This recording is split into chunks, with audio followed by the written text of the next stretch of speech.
This episode is in partnership with Authority Magazine. Authority Magazine, a Medium publication, is devoted to sharing in-depth and interesting interviews featuring people who are authorities in business, pop culture, wellness, social impact, and tech.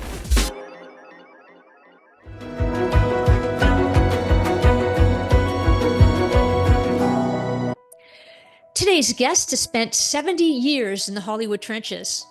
So it's no wonder his new book is called Damn Glad to Meet You, My 7 Decades in the Hollywood Trenches. From Animal House to the West Wing, he is Tim Matheson. Tim, welcome to Believe in People. Oh, thank you so much, Amy. It's great to be with you on your show. Thank you. Well, okay, damn glad to meet you. Spanned 7 decades. 7, okay? 7. I'm not sure if people know this unless they've read your book, so read Tim's book, please. But Tim, you have over 200 acting credits to your name. You've worked with the best. You were in, I'm going to name a few. You were in Magnum Force with Clint Eastwood. That was Clint Eastwood's movie. 1941 with Spielberg. Up the Creek, Fletch, Johnny Quest. I love Johnny Quest. My Three Sons, Room 222, Night Gallery, Bonanza, Kung Fu, The Magician with Bill Bixby, Hawaii Five-0, West Wing, The Goldbergs, hello. And to add that to that, you're a producer and a director. So, okay, what was the most challenging part of distilling a lifetime in Hollywood into one book? Well, I think that I wanted to make it interesting, and I wanted it to have a point of view rather than just, oh, this is me and here's what I did. And, so basically, I felt I was fortunate enough to have started at an early age and am unique in that capacity. There's only a few others, Ronnie Howard, Kurt Russell, Jodie Foster, who started, but I'm older than them. So I started back a little farther and got to work with such icons, like comedian icons as Lucille Ball and Jackie Gleason. I mean, they came directly from vaudeville and through the golden age of cinema. And so the lessons I learned from working with them, I just wanted to make sure that they were recorded and passed on to the younger generation of actors and directors and writers and people, but in any occupation, because they sort of to revisit what they did. I mean, if you look at the old I Love Lucy shows, and then half of them I think most of them are in black and white. It's just classic comedy. I mean, it's like looking at Buster Keaton or Charlie Chaplin. I mean, it's that great because they worked so hard and diligently to hone their craft and to mine the comedic world they were inhabiting and entertain us, and it was, so I shared the opportunity to work with people like that, and it was a treasure for me because it was like a master's class in comedy. How much do you think it's changed for young people? You mentioned young people coming into it today. A lot of the Lucy is sight gag. I'm sure a lot of it was improvised. Jackie Gleason certainly appeared to be improvising all the time. How has that changed? Have we lost that craft in some way? Well, I think that it exists sort of at Saturday Night Live, and it exists in sort of the improv shows, and they're rehearsed. Second City here Second in Chicago. City. Right, the Second City is classic. I mean, so, and Viola Spolin is the master of it all, with theater games, and created a technique for actors to improv together and build upon. Everybody thinks, oh, you just get up there and try and be funny, and you just say whatever comes into your head. But no, there are games and rules and sort of structures that you can use to build a comedic world out of improv. Vaudeville certainly is gone, but what? There's a world out there that's, I think, stand-up comedy is a world that's like as tough as vaudeville, but there's usually only one person on stage at a time. There's a few companies I think I've seen improv Shakespeare and improv, classic plays. But they're sort of rare, and they have their own rules about how to do it, and you do. But the thing about vaudeville is that those comedians crafted their sketches and their routines down to the second. And like the Marx Brothers, when before they filmed their movies, would take the script and the show on tour and play it before live audiences to find where the laughs were. I can get a bigger laugh if I do this. If I take a pause here, I get a bigger laugh. And then that's what they put on camera when they shot the film. So uh, rehearsal is the key to it all, and especially physical comedy with Lucy, you had to craft it down to the second to get it right. And she would demand, there was no chit chat on stage. When you worked with her in a physical comedy scene, you were part of a machine that performed at a certain level and that was expected of you. And it taught me early on, you better come in, you better deliver the goods. Part of your book is the fact that you're offering a master class, and you mentioned Lucille Ball, and I know that in one of your videos or clips, or in the book, it said she emphasized practice and rehearse. And I mean, as you said, practice and rehearse. There was no goofing around. There was a real discipline. And in another instance, you mentioned you learned a little something about on the crew. You always learn something from crew members. And you mentioned about a dolly grip on a Clint Eastwood film, and I think he asked Clint something about how do you should I push the camera in, and he said use your gut. Like, I mean, that was such a great thing to say. So wonderful that he allowed people to be creative. But you then went back and spoke to a dolly grip, and he gave you really insightful tips. So this is all learning. Where does this curiosity come? Like, this is a unique skill that you have. Where does this curiosity come from you? Based on fear. I mean, because here I was a kid who didn't know anything. I hadn't really studied any kind of acting, and I sort of got into it. And I tried to just be very natural and learn from like guys like Jerry Mathers. How did he do it? I mean, they're not doing a lot, so you just simple and honest. But then when I got into a couple of situations where more was asked of me or demanded of me in emotional parts. And generally speaking, I could do it. It just sort of came naturally. But then I got to a point where I was under contract to Universal and I was doing a show. I think it was Owen Marshall, attorney at law. And I was responsible for the death of a fraternity brother. Ironically, it wasn't Animal House. It was before that. And I had to cradle his body and feel the emotion of having been responsible for this young person's death. And I had to, I could, nothing real was coming up for me. And I was like, so I had to go, oh, and just pretend. I had to act crying and being upset. And I got away with it. But I just felt when I drove home that night, I was just bereft. I just felt so horrible. And I said, I'm either going to learn how to do this right or quit, because I don't ever want to feel like this again. I mean, they're entrusting this part in me, and I have to deliver real emotions. I felt, obligated to. I think that was my standard, because that's the people I'd worked with and admired always did that. So that's when I started studying, and I had a sort of, there was 3 or 4 years in there where I was under contract to Universal, where I was taking every kind of acting class and voice and fencing and movement and whatever. I was taking it, and that served me well. It was sort of my education, my master's education in acting, and then learning to direct too. But then I also learned that I could learn it on the job from directors that I was working with and get hints. I remember one director said, sit down every chance you get, don't run anywhere, and fire somebody the first day. and you can't do that in a television episode. Yeah, right. But it was just, I think, a hint that it's a tough business. And if somebody is not up to your standards, especially in the days where you were doing 3 to 5 movies a year as a director, you wanted to hone your crew, and if somebody wasn't up to your standard, you get rid of them.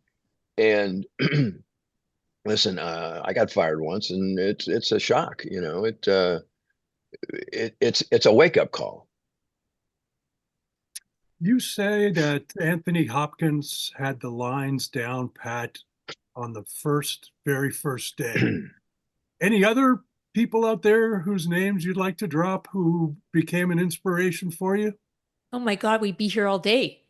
Well, well, Hopkins as an actor in theater would do that on the first day of rehearsal. And usually you have 4 weeks to learn your lines and learn the blocking and walk, just rough through the play and then slowly get off the book.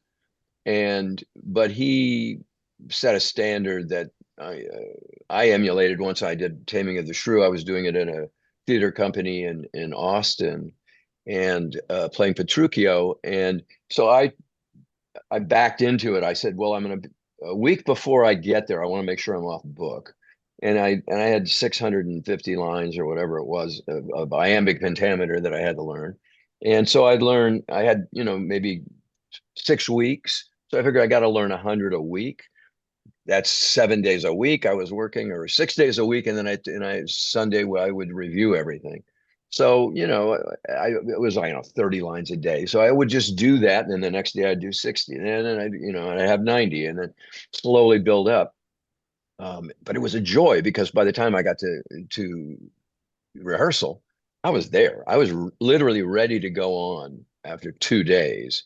And it was such a relief and so wonderful for me to be able to have that experience.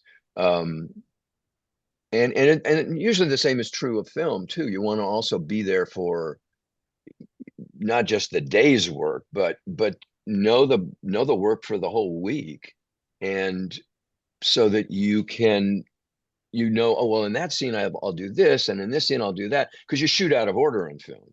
So you want to know what I'm going to do in the last scene or the first scene, because now I'm shooting the last scene, so I've already got to have established this. So it's a jigsaw puzzle in film. Yeah, for sure. Wow.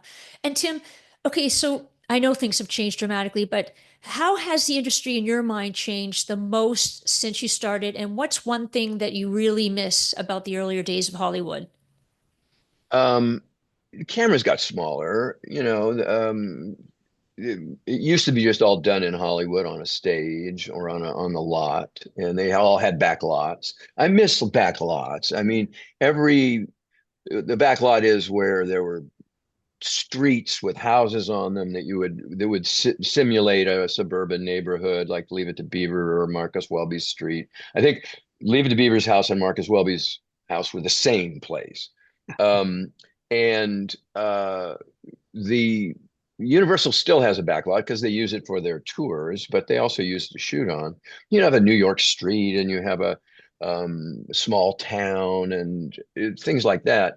But it's expensive. They all used to have Western towns, and so there were like 6 or 8 streets around Western towns and a barn and a saloon and things like that. But rarely do they make Westerns as often as they used to. So that sort of went away, and now it's turned into you know executive spaces and lot buildings where all the executives are collected together. Um, what else has changed? It's still a handmade business. The technique has the technical stuff has changed a little bit, but the the process of making films is still the process of making films. It starts with a script. It starts with actors and crew members who get together. It's handmade, and you could have two people shoot the same script on the same lot with the same sets, and it would be two totally different movies because they put the camera in different places, and everybody would tell the story a little bit differently. Um, I miss that it's not all here in Hollywood now. It was kind of great. It was like a small town, and you just go from this lot to that lot. Now we shoot in Vancouver and Atlanta or New York, or you shoot actually where the story takes place in Europe or wherever in the world. And now there's a lot of programs are called incentives where induce you to want to come and shoot in their town, like Atlanta. They'll give you 25 to 35% back to induce you to shoot there because it's good for their economy. And that's wonderful too. Hmm. In the laundry list, or greatest hits list, I guess we should say, that Amy listed off at the top, she was going so fast because there are so many. I don't know if she said Animal House, and sooner or later we have to talk to you about Animal House, because when you're on the set, I assume that you were on double secret probation the entire time that you were shooting that darn thing. John Vernon actually was an actor I remember from when I was growing up as a kid in Toronto, because he was up there doing a lot of TV shows. Sure. But that particular film was like a freaking petri dish of actors. Karen Allen, you, John Belushi, Kevin Bacon. Why would John Landis was involved in that? We're talking about Second City, SCTV. I mean, it was partially written by them. Ivan Reitman. Why? Hmm. What all came together there?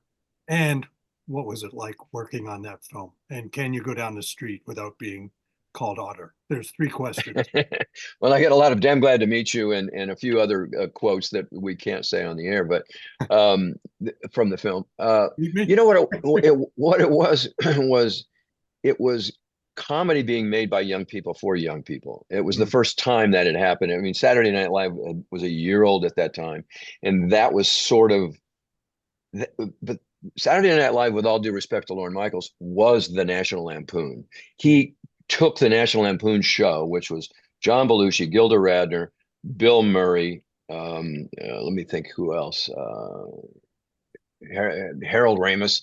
Yeah. And he put that on the air. I mean, that he took the Lampoon and put it on the air on NBC. Basically, he got a few people, mostly Second City people, you know. And to his credit, that was a smart thing to do. And so that was sort of the where it was spawned from. And Harold Ramis and Doug Kenny, who was the founder of the Lampoon, wrote Animal House with Chris Miller. And Ivan wanted to direct it and was heartbroken when he couldn't, when they chose a Hollywood guy who had done a couple of little movies. He'd done it, and one of the executives had a girlfriend who was a script supervisor on Kentucky Fried Movie that John Landis was directing for the Zucker brothers. And they looked at that and said, "Oh, he's the guy for us." So they hired him. And Harold Ramis had written Boone, Peter Rieger's part, for himself, but Landis made Ivan go tell Harold he couldn't be in the movie because he was too old. And so that broke Harold's heart, and Harold didn't have anything to do with the movie. He was really heartbroken and went off to Europe and was writing a novel that I think he threw away. But the way they worked together, Ivan had Harold during Animal House write a script for him called Meatballs with two of his other friends, so that Ivan could go and direct right after Animal House was released. He couldn't even come to the premiere because he wanted to direct. And there was just this young group of people that were so comedically, they were just geniuses, and they wanted to make these kinds of movies that spoke to them. And they changed the course of American cinema comedy, you know. I mean, with Ghostbusters and the vacation movies and John Landis's movies, Coming to America. I mean, all of them were present on Animal House, which was the studio hated. They didn't like Animal House. They didn't want to make it. They didn't want to spend any money on it. They tried to stop us at every juncture we came to and put a roadblock up, and we'd sort of go around it and stuff. I wasn't even supposed to be in that movie. They wanted Chevy Chase, and Landis, the director, didn't want it to be a sketch movie. He wanted it to be grounded with real actors around John Belushi to keep him real, and then you'd have real comedy coming out of it. And he didn't want a sketch movie. So I got a chance to come in and audition and audition with Peter Riegert. And we were both improv actors at the time. I had just started studying with a group that I helped found called the Groundlings. And Oh yeah. here in Los Angeles. And my good luck was being there with Peter, and we got him laughing with just ad libs and improvs during our scenes. And after 2 days of auditions, they hired me. So I lucked out, you know. But that's because John Landis wanted real actors like John Vernon and me, and to play it straight, you know, or slightly exaggerated. I mean, John Vernon was wonderful in that. Her on double secret major. Yeah, fat, drunk, and stupid is no way to go through life. Oh my God. So Tim, so I have to say this is near and dear to my heart because Ivan Reitman and my brother Dan Goldberg were producing partners and best friends for 50 years. So it was my That's right. brother that wrote Meatballs. Meatballs, and then Yeah. I He heard went to I that was camp, didn't he? yeah, He went to yeah, and so White Pine, and then so yeah, so I heard all the stories. they Ivan shot was it there. he was exactly. And so would you say that what's it like working with, let's say, those who aren't as seasoned as you? Do they have the same work ethic? Like what's it like now working I think with? there's, well, I don't think it's changed. I think, actors are trained, and they have improv, and some actors are more trained than others. And but it's not, if some go to Juilliard and come out, like many of our great actors, highly skilled at doing theatrical performances and Shakespeare, and so they've got a depth of training. And then some actors, look at Clint Eastwood. He, Right. he does what he does, and I have tremendous respect for him because he's like the movie stars of old. Like when I talked to Henry Fonda, when I worked with him on Yours, Mine, and Ours, I'd asked him, how does he approach a part? And he goes, it's pretty simple. I walk in the room, I hit my mark, I look them in the eye, and I tell them the truth. And he just sort of reduced it to a simplicity and of honesty.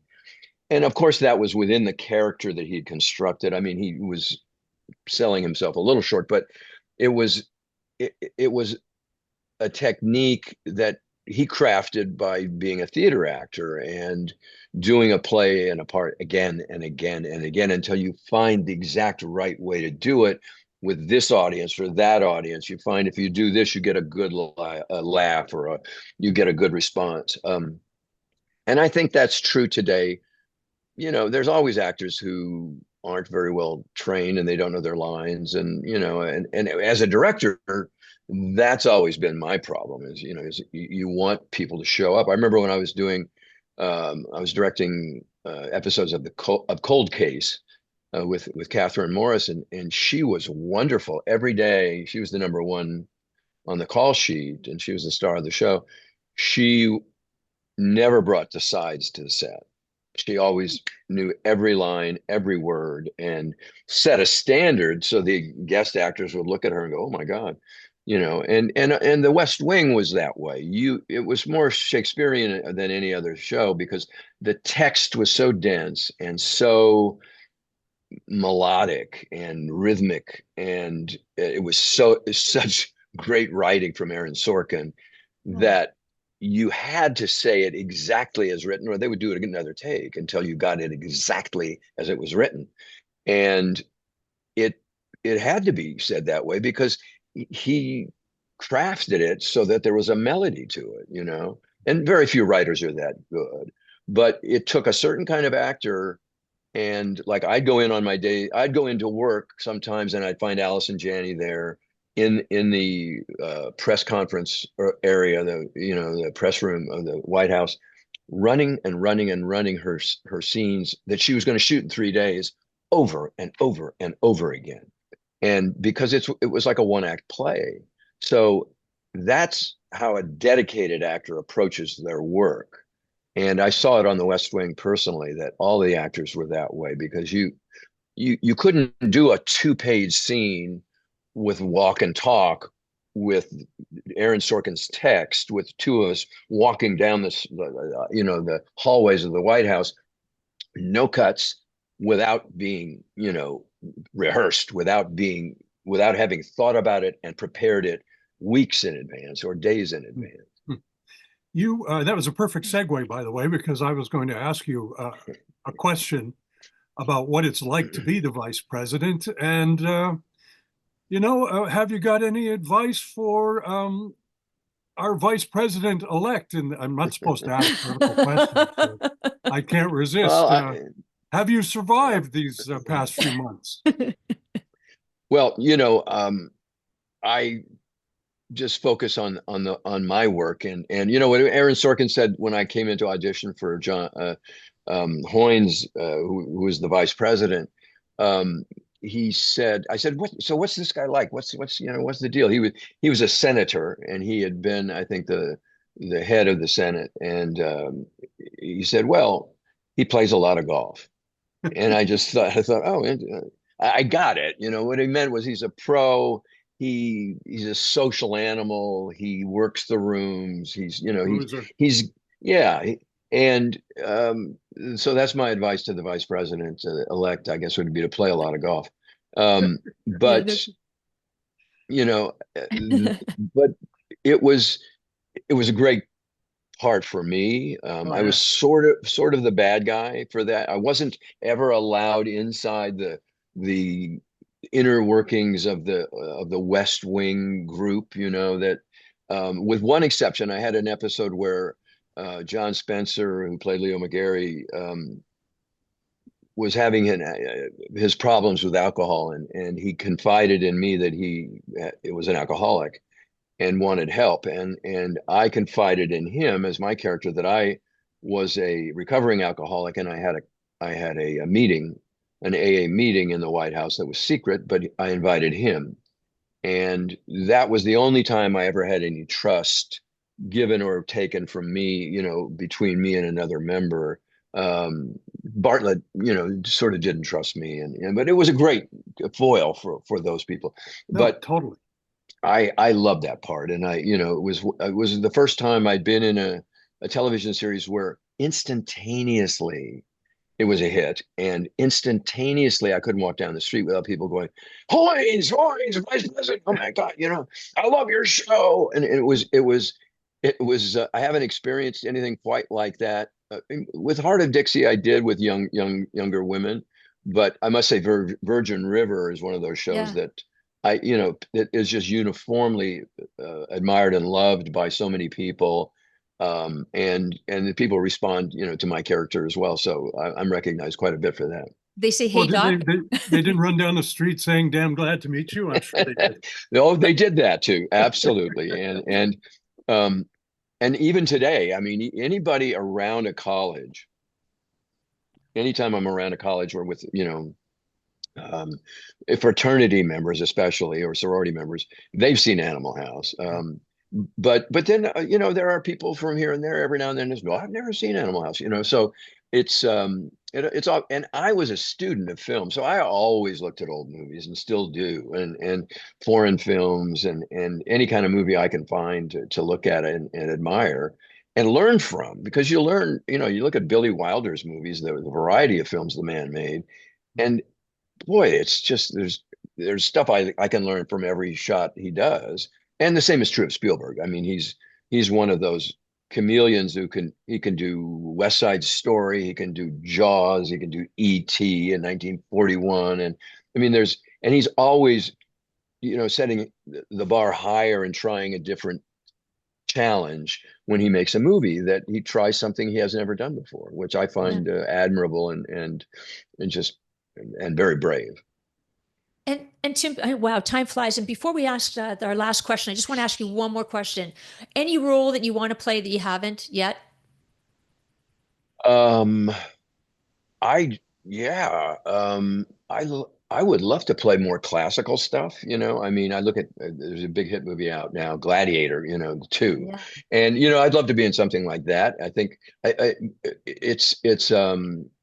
it's typically a British thing, because Americans often aren't. You know, the British are trained to have an upper class. They're educated as an upper class. So when you have upstairs, downstairs, you have people behaving in certain ways of the elite, the titled, the peerage. And we don't really have that here in our country. So it's oftentimes very difficult for actors to approach classical material. And that's something I'd love to do. I'd love to do more Shakespeare and challenge myself that way, because it's really, you go to the core of acting. And if you can make that believable and real and sound simple and honest, then you have mastered a real difficult challenge to an actor. Thank you so much for opening up your life to us. You said you like Billy Wilder. You're influenced greatly by Billy Wilder, who wasn't. So you're still ready for your close-up, I take it. Yes, well done. Well played, Kevin. Thank you. Yeah. Well, we want to ask you, because you've spent your entire life, 70 years, uh, entertaining people. Why is it that you believe in people? That's our question of the week that we ask everyone. Why? What keeps you still going? Why do you believe in people? It's paid off for me. It, it, and it's better to, and one of the things about doing comedy, it's better to go and spend your day laughing on a set and making people laugh and shooting scenes that'll make people laugh and brighten up their day than the murder of the week on certain episodic shows, which I directed a lot of those. And after a while, I was just getting so depressed. But I believe in people because I think that I come from a family of strong Southern women, and that my mother and grandmother had very positive um, philosophies about life. That if you get knocked down, get back up and do it again. And and it was a lesson I learned from Lucy. I think she liked me and thought I was really a good actor, but I needed to be toughened up. And I think that having that family of the crew and other actors around me that I could trust, and trust is what happens in improv. You trust your fellow actors and partners to be there for you and catch you when you fall, or to help you up over the wall when you hit a wall. So I just find I can do more in life with the help of other people and being a help to other people than trying to go it alone. So that's why I believe in people, and hopefully they'll, and my friends believe in me. Thank you. Thanks, Tim. Thank you Thank you, so Amy. much. Thank you, Really Kevin. appreciate it. Thank you. You are now off double secret probation. You can go and enjoy the rest of your day. Thank you for your time. Thank you all. And Thank you best so of luck much. with the book. Yeah, Thank you welcome. very much. Congratulations. Thank you. Cheers. Thanks, Tim. Take care. Bye. 7 decades, Tim Matheson has been working in the industry. He is, oh, what a lovely guy. I mean, and just so giving and sharing. And I think read his book, because there's magic between the lines, and he offers master classes within the book. And there's a lot to learn from a wise and creative and talented guy like Tim. Yeah. Yeah, I'm glad to meet you, Tim. Thank you very much for being on. And if you enjoyed listening to Tim, you'll enjoy all our other episodes. So please subscribe to Believe in People and catch us wherever you find your podcasts for a heaping helping dose of positivity. Thanks. Thanks, Amy. Thanks, everyone.